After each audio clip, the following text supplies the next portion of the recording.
Assalamualaikum warahmatullahi wabarakatuh.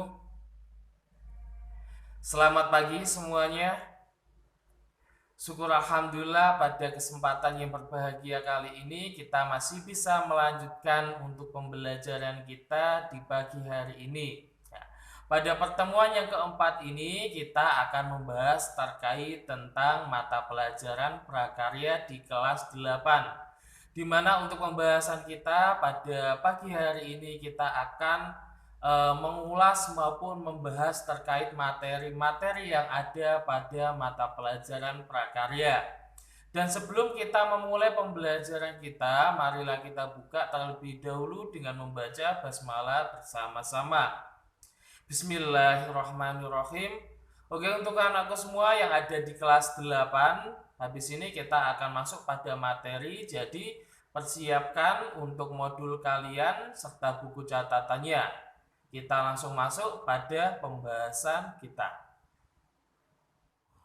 Oke, kita lanjutkan untuk pembahasan kita pada materi di pagi hari ini terkait tentang materi prakarya di kelas 8. Untuk anakku semua yang ada di kelas 8, pembahasan kita pada pagi hari ini masih sama seperti pada minggu sebelumnya, di mana untuk pembahasan kita pada pagi hari ini terkait pada materi yang ada di bab yang ke-7 terkait tentang penjernihan air.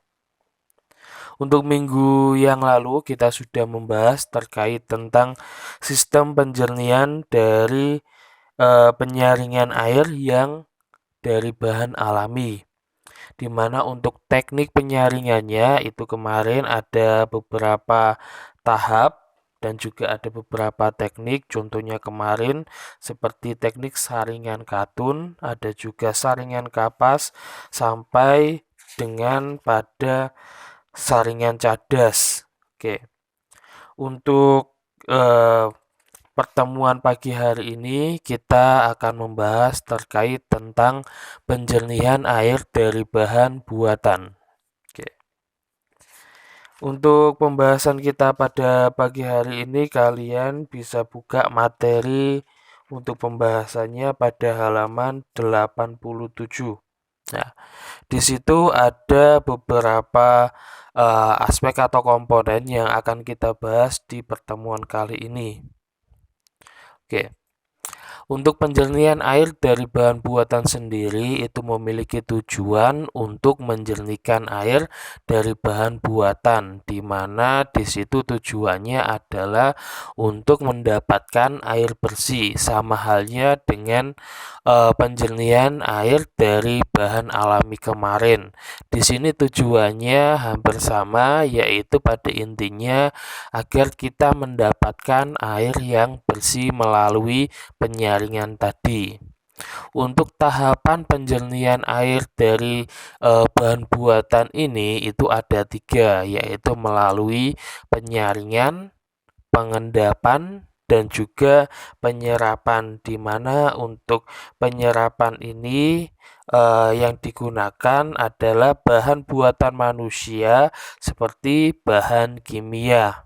Nah, untuk perbedaan penjernihan air ini dibandingkan dengan yang kemarin kita bahas, itu bahan buatan yang digunakan itu seperti air tawar dan juga air kapur. Itu yang digunakan untuk pemrosesan penjernihan air dari bahan buatan ini.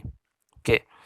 Untuk selanjutnya, bahan-bahan yang digunakan untuk penjernihan air dari bahan buatan ini ada beragam. Salah satunya di situ contohnya ada klorin tablet, di mana untuk klorin tablet ini biasanya digunakan untuk membunuh kuman, bisa juga digunakan untuk membunuh virus serta bakteri yang biasanya hidup di dalam air. Ya. Yang kedua di situ ada pasir aktif. Pasir aktif ini biasanya warnanya itu hitam dan digunakan untuk menyaring air sumur ya dan lain sebagainya. Nah, Selanjutnya yang nomor 3 di situ ada yang namanya resin softener, di mana untuk resin ini biasanya berguna untuk menurunkan kandungan kapur yang ada di dalam air. Yang keempat di situ ada yang namanya resin cushion ya. Untuk resin cushion ini biasanya digunakan untuk industri air minum, itu baik dari perusahaan air minum isi ulang maupun yang berasal dari pabrik minum yang dalam kemasan. Untuk selanjutnya yang nomor 5 di situ ada yang namanya pasir zeolit ya.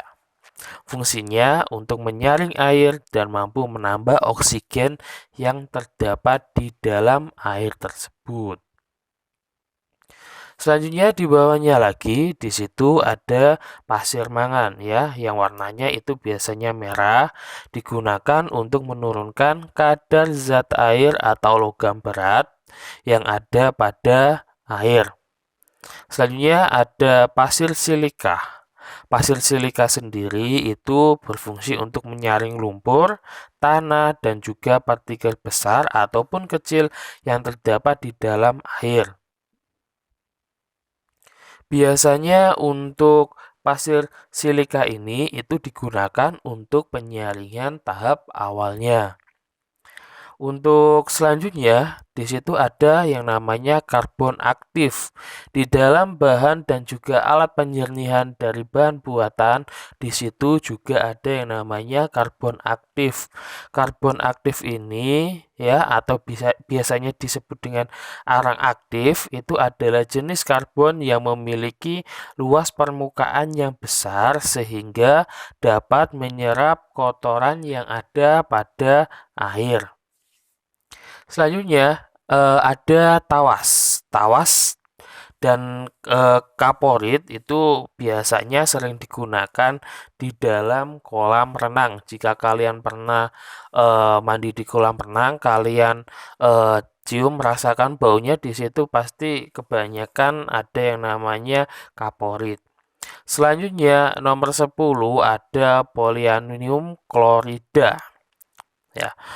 Polialuminium klorida atau PAC itu biasanya digunakan untuk pengendapan lumpur yang ada di dalam air ya. Itu merupakan bahan-bahan yang biasanya digunakan sebagai alat penjernih air dari bahan buatan ya. Dimana untuk prosedur pembuatan alat penjernihan air dengan bahan buatan sendiri ya itu tidaklah terlalu rumit ya, sangat mudah.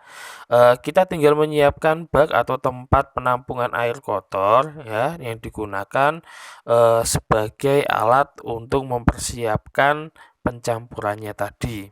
Oke, untuk tahapan untuk membuat penjernihan alat air yang terbuat dari bahan buatan ini ada beberapa yang perlu kita persiapkan. Yang pertama itu ada yang namanya perencanaan, di mana di dalam perencanaan tersebut ada identifikasi kebutuhan dan juga ada perencanaan fisik. Di dalam identifikasi kebutuhan itu biasanya kita perlu sebuah penjernih air ataupun dari bahan buatan yang mana itu akan kita butuhkan sebagai proses untuk penjernihan air tersebut.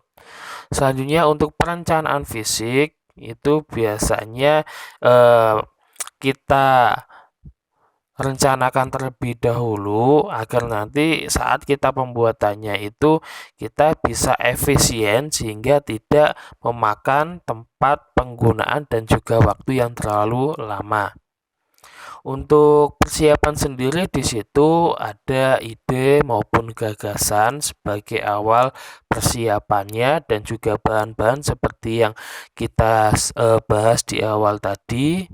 Ada berbagai macam seperti tawas dan juga ada kaporit, ada juga arang tempurung dan lain sebagainya ya. Untuk proses pembuatannya itu pertama untuk pemasakan keran dan juga drumnya kita buat sebagai penampungan ya. Yang kedua, kita siapkan bahan penjernih buatan. Yang ketiga, kita persiapkan bak, ya.